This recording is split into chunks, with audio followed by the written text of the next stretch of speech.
Shalom jemaat Tuhan, mari bersama-sama kita akan memulai ibadah kita pada saat ini. Saya mengundang segenap jemaat untuk bangkit berdiri dan kita akan memulai ibadah kita.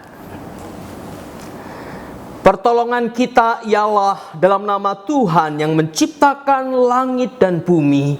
Turunlah atas kita sekalian kasih karunia dan damai sejahtera dari Allah Bapa kita, dari Tuhan Yesus Kristus, dan dari Allah Roh Kudus. Haleluya. Amin.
Engkau memulihkan hidup kami, Bapa.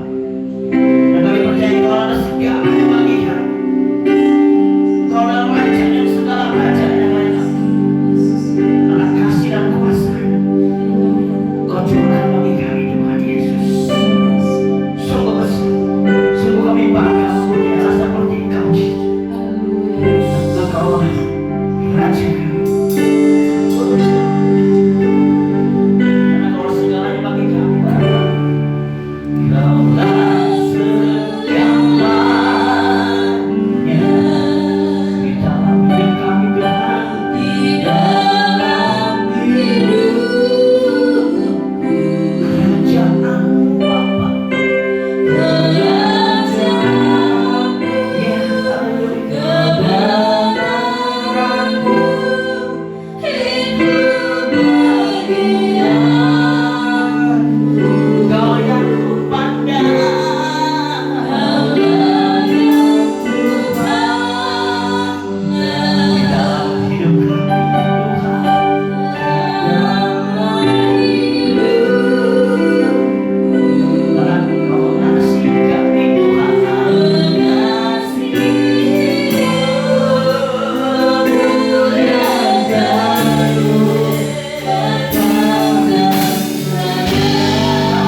Mari kita bersuka cita bersama-sama. Kita menyambut dekat kepada Tuhan. Amin. Haleluya, bagi nama Tuhan. Saudara Tuhan, kalau kita telah bersorak-sorak bagi nama Tuhan, kita saat ini kita akan mendengarkan firman Tuhan. Biar kita firman Tuhan yang boleh dicampur dan boleh bertumbuh di dalam hidup kita. Amin. Namun sebelum kita mendengar firman Tuhan, mari kita kasih satu pujian.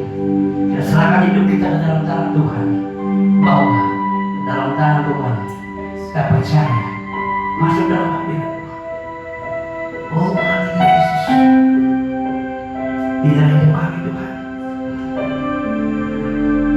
kami mau serahkan kepadamu.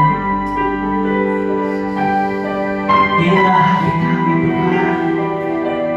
Ku berikan tanda hati Tuhan. Damai itu dekat melekat kepadamu. Oh, haleluya Yesus. Mari kita serahkan hidup kami. Glory bagimu Yesus. Hanya Engkau yang kami cintai. Hanya padamu.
Mari bersama-sama kita akan berdoa sebelum kita akan renungkan firman Tuhan pada saat ini.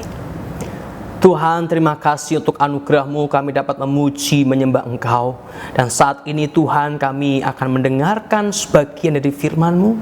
Tuhan, pimpin kami, Tuhan, beri kami hati hamba yang mau mendengarkan dengan kerendahan hati dan terlebih melakukan setiap firman-Mu dalam hidup kami. Roh Kudus, berikan kepada kami hati yang mau dimuridkan sehingga kami dapat memberi hidup kami untuk dibentuk oleh firman Tuhan. Terima kasih ya Bapa, kami mengucap syukur dan kami sambut firman-Mu dalam nama Tuhan Yesus kami berdoa. Haleluya. Amin. Amin, amin. Puji nama Tuhan. Bapak Ibu, kita mengucap syukur dalam minggu-minggu ini, bulan ini kita terus diingatkan tentang bagaimana kita hidup di dalam Tuhan, bagaimana kita menanggalkan setiap kehidupan lama kita untuk mengenakan kehidupan baru di dalam Tuhan. Dan saat ini kita akan merenungkan satu bagian firman Tuhan dalam kitab 1 Korintus pasal yang ke-6. 1 Korintus pasal yang ke-6, kita akan membaca ayat 12 sampai ayat yang ke-20. 1 Korintus pasal yang ke-6 ayat 12 sampai ayat yang ke-20, demikian firman Tuhan. Segala sesuatu halal bagiku, tetapi bukan semuanya berguna. Segala sesuatu halal bagiku, tetapi aku tidak membiarkan diriku diperhamba oleh suatu apapun. Makanan adalah untuk perut dan perut untuk makanan, tetapi kedua-duanya akan dibinasakan Allah. Tetapi tubuh bukanlah untuk percabulan, melainkan untuk Tuhan, dan Tuhan untuk tubuh. Allah yang membangkitkan Tuhan akan membangkitkan kita juga oleh kuasa-Nya. Tidak tahukah kamu bahwa tubuhmu adalah anggota Kristus? Akan kuambilkah anggota Kristus untuk menyerahkannya kepada percabulan? Sekali-kali tidak. Atau tidak tahukah kamu bahwa siapa yang mengikatkan dirinya pada perempuan cabul menjadi satu tubuh dengan dia? Sebab demikianlah kata Nas, keduanya akan menjadi satu daging. Tetapi siapa yang mengikatkan dirinya pada Tuhan menjadi satu roh dengan dia. Jauhkanlah dirimu dari percabulan. Setiap dosa lain yang dilakukan manusia terjadi di luar dirinya, tetapi orang yang melakukan percabulan berdosa terhadap dirinya sendiri. Atau tidak tahukah kamu bahwa tubuhmu adalah bait Roh Kudus yang diam di dalam kamu, Roh Kudus yang kamu peroleh dari Allah, dan bahwa kamu bukan milik kamu sendiri, sebab kamu telah dibeli dan harganya telah lunas dibayar. Karena itu muliakanlah Allah dengan tubuhmu. Puji nama Tuhan. Bapak Ibu yang dikasihi Tuhan, kalau kita membeli sesuatu, entah membeli barang-barang elektronik, entah membeli rumah misalnya, atau membeli apapun yang kita beli dengan uang kita, kita menjadi orang-orang yang berhak menentukan barang itu mau saya apain. Ya, kita menjadi orang yang punya hak penuh karena kita udah membeli barang itu. Kita mau, misalnya kita mau habis beli saya hancurkan, ya terserah saya yang membeli. Misalnya ini saya membeli tab gitu ya, misalnya ya. Saya mau banting ini, ya terserah saya. Saya mau kasih ke orang, ya terserah saya. Saya mau memasang aplikasi-aplikasi ya game ataupun Alkitab ataupun misalnya aplikasi-aplikasi untuk komunikasi atau aplikasi yang nggak benar juga bisa saja, terserah saya sebagai pemilik barang ini, saudara. Pemilik barang ini. Nah, demikian halnya dengan hidup kita di hadapan Tuhan. Nah, Alkitab berkata bahwa Kristus telah membeli hidupmu dan harganya telah lunas. Ayat yang ke-20. Kamu telah dibeli dan harganya telah lunas dibayar. Dengan apa Kristus membeli hidup kita? Bukan dengan uang, bukan dengan perak, bukan dengan emas, di mana semua orang punya semua itu. Tetapi Alkitab berkata dengan darahnya yang mahal, dengan kematian di kayu salib, Kristus membeli hidup manusia berdosa untuk dibentuk kembali sesuai dengan rencana dan rancangan Allah. Nah, sehingga Paulus menegaskan bahwa tubuhmu bukan lagi milikmu sendiri. Tubuhmu bukan lagi otoritasmu sendiri yang bisa engkau pakai semaumu, yang bisa engkau gunakan sesukamu, yang bisa engkau kerjakan sesuai dengan hawa nafsumu. Tidak bisa, kata Paulus. Kenapa? Karena Tuhan sudah membeli hidup kita, termasuk tubuh kita, saudara. Tubuh kita.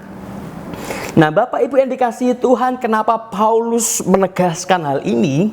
Karena pada waktu itu gereja Tuhan di Korintus, mereka hidup di dalam kehidupan yang sangat-sangat duniawi sekali, saudara. Duniawi sekali.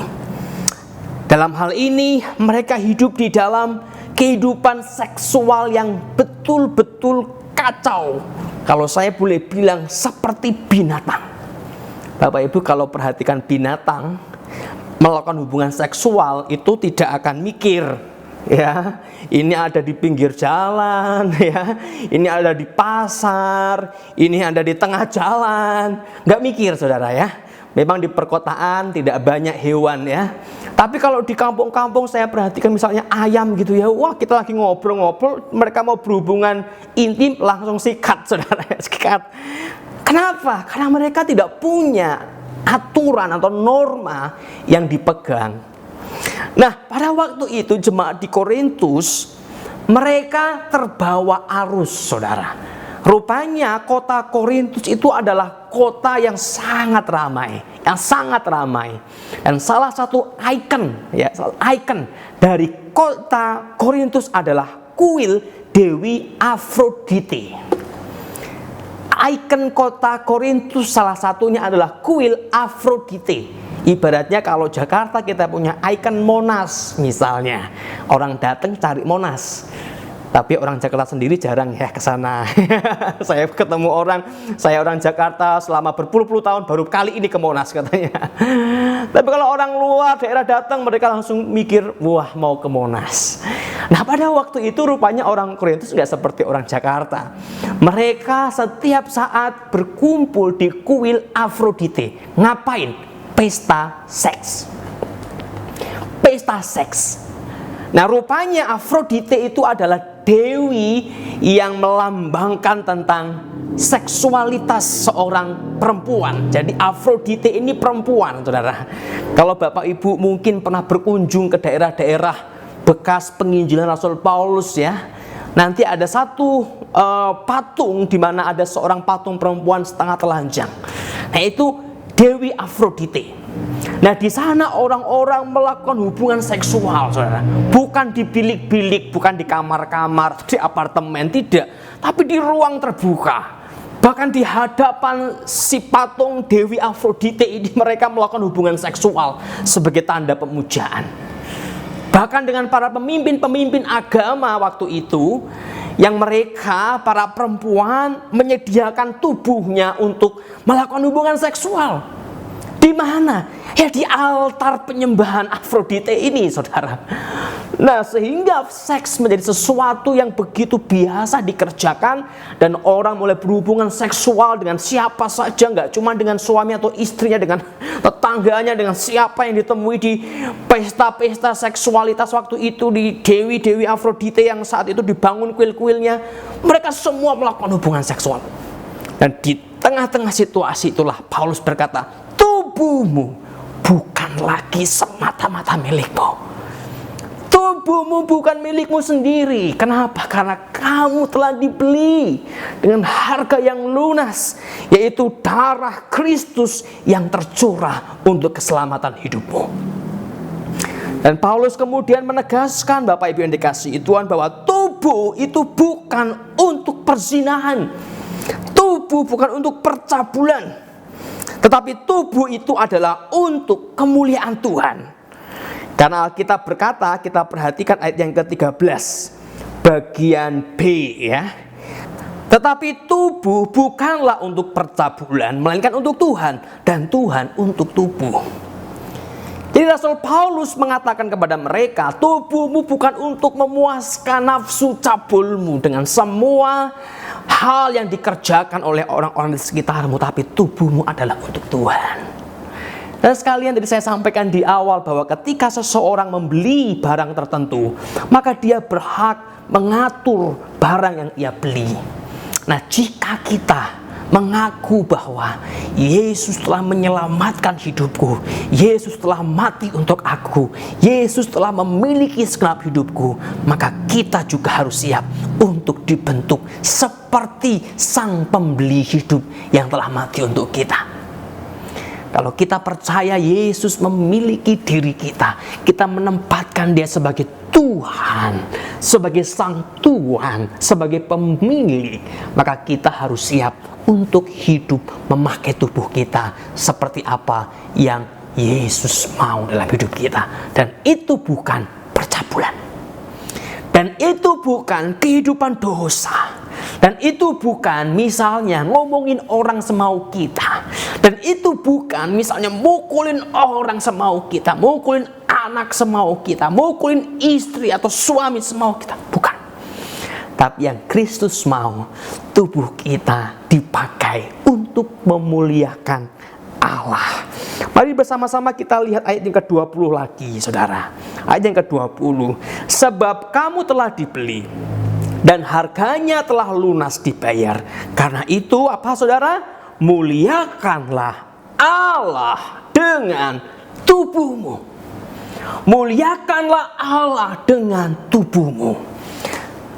Nah, saudara sekalian, kalau kita melihat hidup kita, kalau kita melihat, merenungkan, mengevaluasi apa yang kita ucapkan, kira-kira apakah ucapan kita, lidah kita sudah memuliakan Allah? Kalau kita mengevaluasi, merenungkan hari-hari kita, tahun-tahun yang lalu, apa yang diperbuat oleh tangan kita, apakah sudah memuliakan Allah? Kalau kita mengevaluasi, merenungkan apa yang ada dalam pikiran dan otak kita tentang orang lain, tentang saudara kita, apakah sudah memuliakan Allah? Atau hati kita, perasaan kita, motivasi kita, apakah sudah memuliakan Allah? Jika belum, maka ketahuilah saat ini bahwa Allah mau penebusan kita berlanjut pada pengudusan tubuh kita. Penebusan kita berlanjut pada pengudusan mulut kita. Penebusan kita berlanjut pada pengudusan tangan kita, saudara. Penebusan kita harus berlanjut pada pengudusan hati dan pikiran kita, agar seluruh hidup kita memuliakan Allah, agar seluruh perkataan kita memuliakan Allah, agar seluruh tindakan kita memuliakan Allah, bahkan apa yang kita pikirkan dan rasakan memuliakan Allah. Saudara, kalau kita membeli tadi ya sesuatu, misalnya barang itu kotor gitu ya, ini misalnya barang second kita beli barang second. Oh ya, saya mau beli itu ada nih dekat kedai kita, banyak barang second di sana ya. JI JI ya, jembatan hitam, saudara. Kita beli misalnya kita beli sesuatu kotor banget, sampai rumah kira-kira apa yang kita lakukan? Pasti pertama-tama kita bersihkan. Misal kita beli piring, ini piring bekas, taruh di pinggir jalan, kena debu segala macam, kotor. Nah, kalau kita mau memakai piring ini, kita bawa pulang, apa yang kita lakukan? Langsung naruh nasi, langsung naruh sayur, langsung naruh lauk? Tidak, kita pasti akan bersihkan, baru kita pakai. Penebusan berlanjut dengan pengudusan.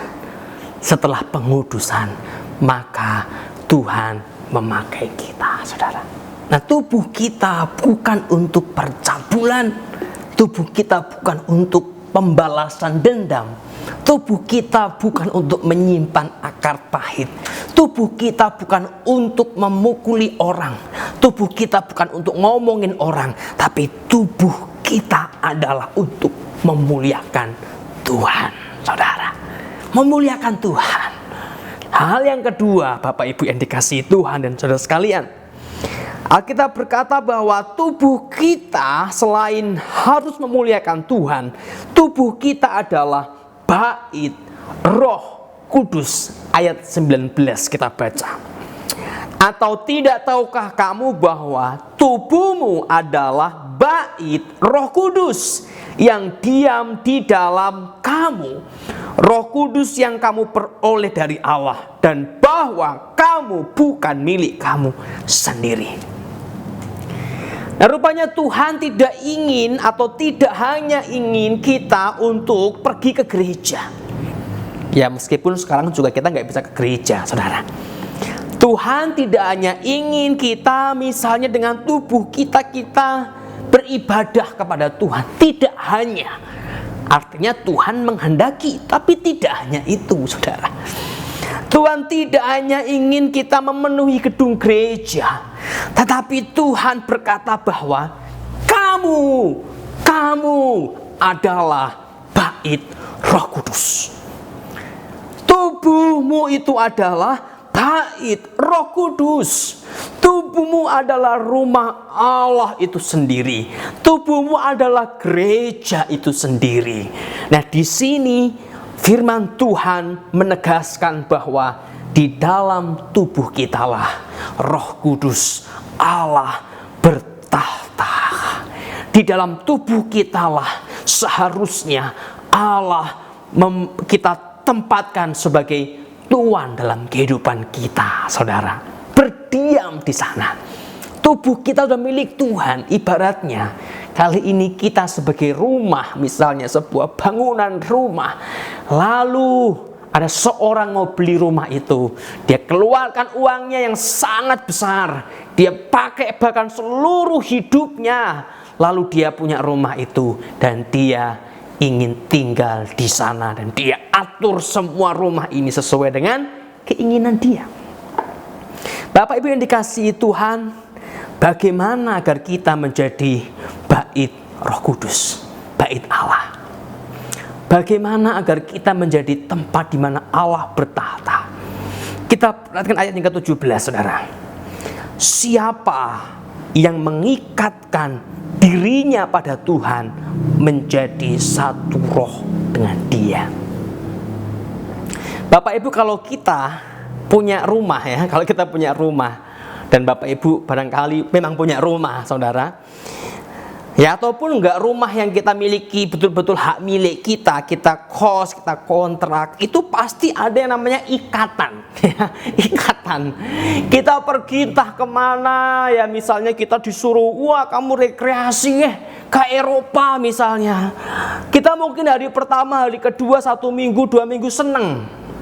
Tapi nanti udah berminggu-minggu di sana kita lagi mulai mikir, waduh aku kangen kasurku yang di rumah, saudara ya. Aku kangen spray yang di rumah. Meskipun spraynya nggak sebagus spray hotel yang saya tidurin, tapi aku kangen baunya. Kadang-kadang ada orang-orang yang justru bau spraynya yang memang tidak harum itu malah dikangenin, saudara ya. Sengaja nggak dicuci, kenapa? Karena baunya khusus ya, membuat kita tidur nyenyak. Atau mungkin kangen dengan bantal yang sudah agak bolong-bolong itu, dengan guling yang udah nggak jelas bentuknya seperti guling, saudara ya. Tapi kita udah merasa at home istilahnya, udah berasa, aduh kalau udah pulang itu aku nyaman sekali. Meskipun kita di Eropa lah di mana, tapi ada momen di mana kita pengen pulang, saudara. Pengen pulang. Kenapa? Karena ada ikatan. Ada ikatan hati, ada perasaan nyaman. Begitu pulang, waduh rasanya damai, saudara ya. Rasanya damai, meskipun genting-gentingnya bocor, tetap ini damai di rumah. Rasanya nyaman, kenapa? Ada ikatan.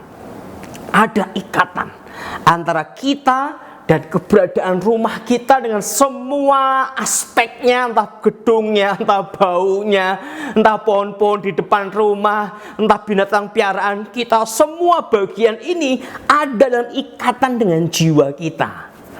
Jiwa kita, saudara. Itulah kenapa kita rindu pulang kalau kita pergi ke tempat yang terlalu lama. Nah, ikatan itulah yang seharusnya terjadi antara kita dengan Tuhan, di mana kita dan Tuhan seharusnya itu saling mengikat dan saling merindukan kebersamaan untuk selalu ada di dalam persekutuan. Dan Alkitab berkata bahwa ikatkanlah dirimu kepada Tuhan dan engkau akan menjadi satu roh dengan Dia, satu ikatan dengan Dia. Bapak Ibu yang dikasihi Tuhan, persoalannya sekarang adalah apakah kita sudah menjadi rumah yang nyaman bagi Tuhan? Apakah kita sudah menjadi rumah yang bisa menarik hati Sang Tuhan yang mau tinggal dalam hidup kita? Apakah kita menjadi rumah yang sudah menarik Tuhan yang telah mati untuk keselamatan kita? Keselamatan kita sampai ada satu ikatan, dimana kalau kita tidak bersama-sama dengan Tuhan, kita menjadi orang-orang yang rindu untuk bersama dengan Tuhan. Begitupun Tuhan selalu rindu bersama-sama dengan kita. Sehingga firman Tuhan mengatakan, ikatkan dirimu dengan Tuhan. Sehingga Tuhan at home dengan hidupmu. Tuhan merasa bahwa oh, inilah rumahku. Inilah rumahku. Rumah yang begitu baik, rumah yang menjaga dirinya agar saya selalu dimuliakan di sana, rumah yang selalu menjaga dirinya agar saya selalu ditinggikan di sana, rumah yang bersih dari semua kotoran-kotoran dosa, rumah yang bersih dari semua kotoran-kotoran nafsu yang membuat hidupnya menjadi ketidaknyamanan untuk hadiratku. Saudara, mari kita ikatkan diri kita kepada Tuhan dan hidupmu akan menjadi bait Allah yang nyaman di mana Allah tinggal di dalamnya. Ada begitu banyak orang yang rupanya hatinya bukan terikat kepada Tuhan. Ada begitu banyak orang yang hatinya terikat justru kepada apa yang bukan Tuhan. Bahkan apa yang Tuhan benci. Terikat kepada dunia, terikat kepada perempuan-perempuan, terikat kepada tahta yang selalu hatinya terarah kepada kekuasaan, posisi. Begitu ngomong posisi, kita langsung menjadi orang-orang yang liar, saudara ya. Semua akan saya sikap demi saya mendapatkan posisi itu. Begitu lihat perempuan misalnya yang cantik, kita lupa dengan istri kita yang mungkin memang tidak secantik dulu, saudara ya. Karena udah bertahun-tahun, udah melahirkan 4-5 anak kita. Kita fokusnya ke sana, kita hatinya terikatnya kepada itu. Atau kita terikat dengan uang. Begitu ketemu uang, warna merah-merah ini apa banyak banget gitu ya. Merah-merah ini apa banyak banget. Ternyata uang 2000-an masuk ke cat merah. Warnanya merah. Wah, begitu melihat uang, hati yang terikat dengan uang, udah lupa dengan Tuhan. Nah, ini rumah yang penuh dengan kotoran, rumah yang menjijikkan, rumah yang setiap saat dipenuhi dengan berbagai macam noda dan kotoran, sehingga sang tuan rumah enggan untuk tinggal di dalamnya. Saudara, bagaimana kalau engkau punya rumah kotor, ya kotor, nyaman nggak? Kalau engkau punya tempat tidur tadi ya, kalau tadi sih konteksnya memang rumah tidur yang mungkin tidak terlalu mewah tapi nyaman, tapi ini situasinya beda. Situasinya ini rumah kotor sekali, saudara ya. Kamarnya kotor sekali. Apakah engkau nyaman di sana? Lantai habis banjir, lumpur di mana-mana. Ngapain, saudara? Oh, nggak apa-apa, biar aja ada lumpurnya. Seperti itu. Beberapa waktu yang lalu kita kebanjirannya daerah Jatinegara ini. Wah, semua orang sibuk ngapain? Bersihin, saudara ya. Diserok sana, serok sini, serok sana, serok sini. Pel sekali, pel 2 kali, pel 3 kali. Mungkin sampai 10 kali dipel. Biar nggak cuman lumpurnya hilang, tapi baunya juga hilang. Pel terus. Kenapa? Karena kalau rumah kotor, kita nggak mau tinggal. Kita nggak nyaman, saudara. Kalau saudara nyaman, mungkin ada yang salah dengan hidup saudara. Tapi sebagian besar orang tidak akan nyaman. Nggak nyaman, tapi begitu bersih, waduh nyaman. Seperti itulah suasana rohani di mana hadirat Tuhan akan tinggal pada mereka yang menjaga hatinya terikat kepada Tuhan. Ketika hatimu terikat kepada Tuhan, engkau menjadi hati yang bersih. Tapi ketika hatimu terikat kepada dunia, terikat kepada perempuan atau laki-laki dengan nafsu seksual yang tidak bisa dikendalikan, hatimu terikat dengan uang, begitu lihat uang, wah merah semua ya. Melihat kekuasaan, posisi, hati kita terikat dengan semua itu, maka kita di rumah yang kotor, yang Tuhan menanti kapankah rumah itu akan bersih untuk aku tinggal di dalamnya. Saudara, mari bersama-sama kita boleh belajar, saudara. Belajar. Pertama, muliakanlah Tuhan dengan tubuhmu. Pakai tubuhmu untuk memuliakan Dia. Kenapa? Karena engkau bukan milikmu lagi. Engkau bukan semata-mata memiliki hidupmu, tetapi engkau milik Tuhan. Yang kedua, mari kita bersihkan hidup kita. Bersihkan sehingga hadirat Tuhan, kekudusan Tuhan, kemuliaan Tuhan nyata dalam hidup kita, tinggal dalam Tuhan, nyaman dengan hidup kita, Tuhan senang dengan hidup kita, Tuhan berkenan dengan hidup kita. Biarkanlah kuasa Roh Kudus terus memperbarui hidupmu. Biarlah kuasa Roh Kudus, kuasa firman terus membersihkan.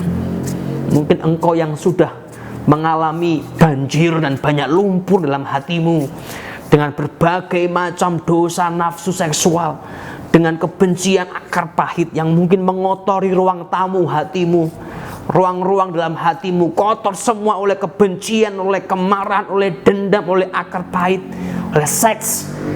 Biarkan Tuhan membersihkan, Roh Kudus membersihkan. Buka hatimu, saudara. Tuhan rindu memulihkan hidupmu.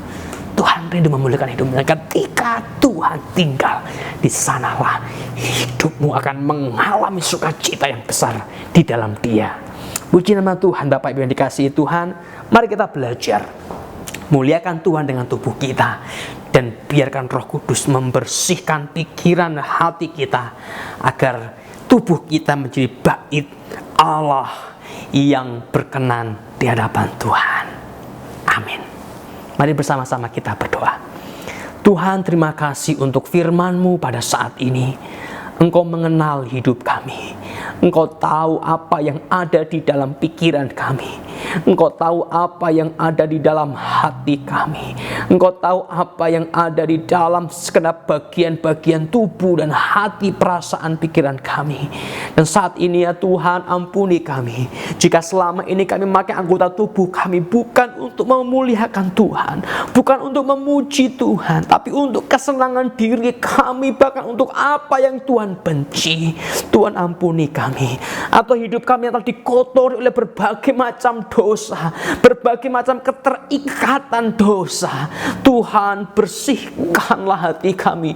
Roh Kudus, sucikanlah hidup kami, kuduskanlah hidup kami, sehingga tubuh kami, pikiran kami, hati kami menjadi rumah yang membuat Engkau tinggal dalam kenyamanan karena dibersihkan oleh Roh Kudus dan firman Allah. Terima kasih ya Bapa. Kami mengucap syukur.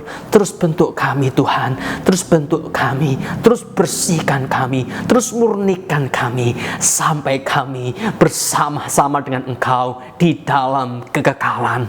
Terima kasih ya Bapa. Kami mengucap syukur dan kami naikkan segenap doa kami kepada Engkau, Allah kami yang hidup dalam Tuhan Yesus. Kami percaya dan kami menaruh hidup kami. Haleluya.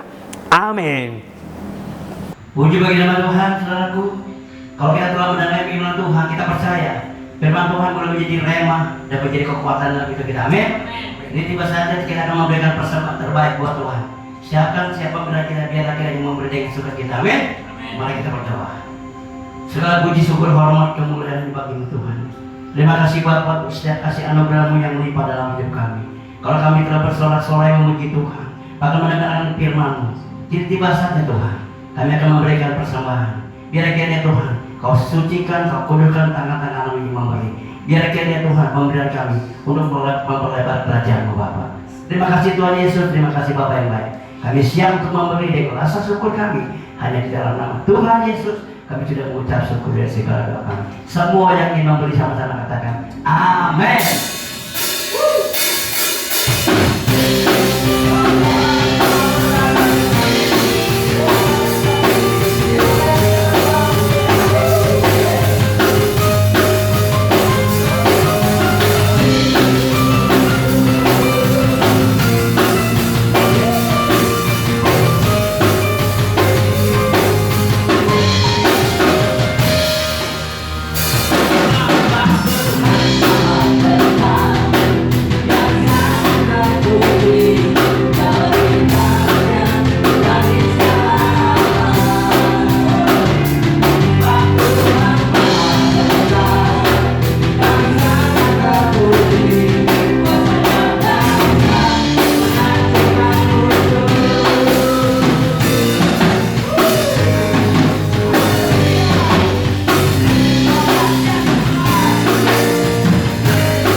Puji Tuhan Bapak Ibu, kita telah memuji menyembah Tuhan, mendengar firman-Nya dan memberikan persembahan kita kepada Tuhan.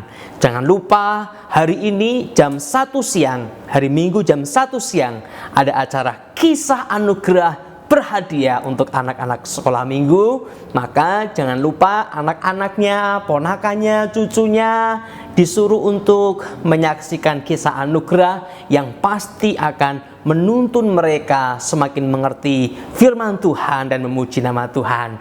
Dan hari Selasa kita akan bersekutu kembali melalui media Zoom. Bapak Ibu dapat bergabung lewat Zoom, dapat mendownload aplikasi dan mengikuti bersama-sama. Dan kita akan sharing, berbagi pengalaman dan saling menguatkan satu dengan yang lain. Lalu hari Jumat kita akan kembali bersekutu dalam Malam Anugerah. Kita akan memuji Tuhan, menyembah Tuhan, dan menaikkan doa-doa kita kepada Tuhan. Dan kita percaya dalam pujian, penyembahan, dan doa kita dan firman Allah ada kuasa yang Allah akan nyatakan dalam hidup kita. Puji nama Tuhan. Kita akan mengucap syukur dan berdoa agar Tuhan terus memakai media-media kita, dan biarlah ini menjadi alat di tangan Tuhan. Puji nama Tuhan. Jangan lupa di channel YouTube Anugerah TV dan semua pelayanan kita yang saat ini kita kerjakan melalui channel ini, biarlah Tuhan yang memakainya menjadi alat kemuliaan Tuhan. Mari bersama-sama kita akan berdoa untuk bangsa kita. Kita berdoa untuk segenap hidup kita, agar hidup kita semakin memuliakan Tuhan dan bangsa kita juga Tuhan pulihkan. Mari bersama-sama kita berdoa. Tuhan, terima kasih untuk anugerah-Mu. Pada saat ini kami dapat bersama-sama memuji menyembah Engkau melalui media YouTube. Namun kami percaya bahwa kuasa Allah, anugerah Allah senantiasa menyertai kami, senantiasa memampukan kami untuk terus setia mengasihi Tuhan, sekalipun di tengah kondisi yang tidak mudah saat ini. Tuhan pimpin kami, biarlah hidup kami menjadi bait Allah, tempat di mana Allah bertahta, tempat di mana Allah menyatakan anugerahnya, dan dunia dapat melihat akan anugerah Allah melalui hidup setiap kami. Terima kasih ya Bapa, kami mengucap syukur, dan kami juga berdoa pada saat ini untuk bangsa kami di tengah persoalan pandemi yang masih menjadi pergumulan nasional bangsa kami, juga beberapa bangsa di negara yang lain. Tuhan, kami berdoa biarlah belas kasihan-Mu boleh menolong setiap bangsa ya Tuhan, terutama bangsa kami ini. Biarlah Engkau memberkati, menyertai para pemimpin di pusat, pemimpin di daerah, juga para tenaga medis, para ilmuwan, biar semua dapat bergandengan tangan untuk menyelesaikan persoalan pandemi ini ya Tuhan. Kami juga terus berdoa untuk kondisi ekonomi bangsa kami di tengah-tengah tantangan saat ini. Biar juga Tuhan menolong, memberi hikmat kepada setiap pelaku usaha masyarakat, sehingga mereka dapat tetap bertahan, bahkan dapat mengalami kemajuan oleh pertolongan Tuhan. Terima kasih ya Tuhan, kami mengucap syukur dan kami serahkan sepenuhnya hidup kami dalam anugerah penyertaan Tuhan. Tuhan, pimpin kami semua, pimpin keluarga kami, sehingga kami dapat menjadi anak-anak Tuhan yang tetap bertahan dan tetap mengasihi Tuhan dalam keadaan apapun, di tengah setiap tantangan yang ada. Terima kasih ya Bapa, kami mengucap syukur. Dalam Tuhan Yesus kami menaikkan doa-doa kami. Bapak, Ibu, dan saudara sekalian, saya beri waktu untuk saudara dapat menaikkan doa pribadi kepada Tuhan, dan percayalah Dia Bapa yang peduli atas hidupmu. Mari masing-masing kita boleh mengambil saat doa pribadi.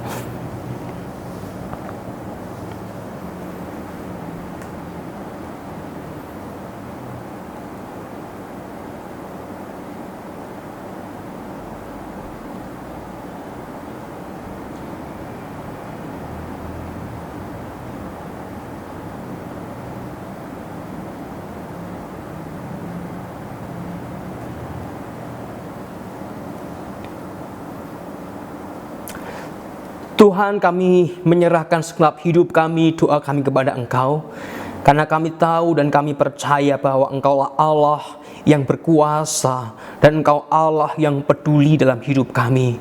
Ini hidup kami Tuhan, di tengah semua tantangan yang ada, biarlah kami keluar sebagai orang-orang yang menang atas setiap tantangan itu. Terima kasih ya Bapa, terima kasih ya Tuhan. Mari Bapak Ibu yang dikasihi Tuhan, setelah kita bersama-sama menaikkan doa kita, kini angkatlah hatimu dan terimalah berkat yang dari Tuhan.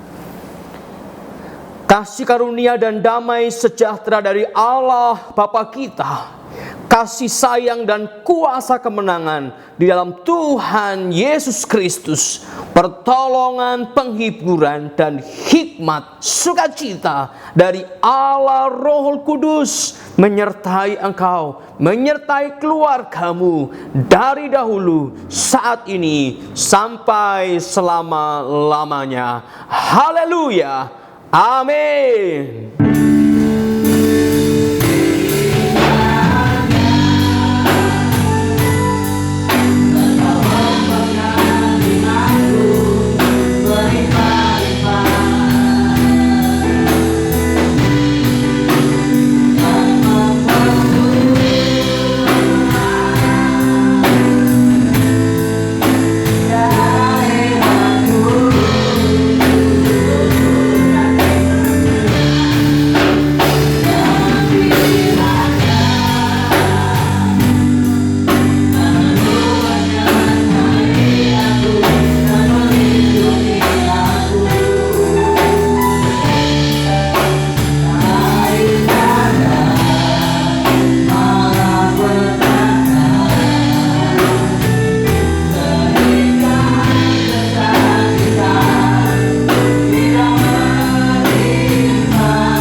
Ibadah telah selesai. Tuhan Yesus memberkati kita semua. Amin. Haleluya.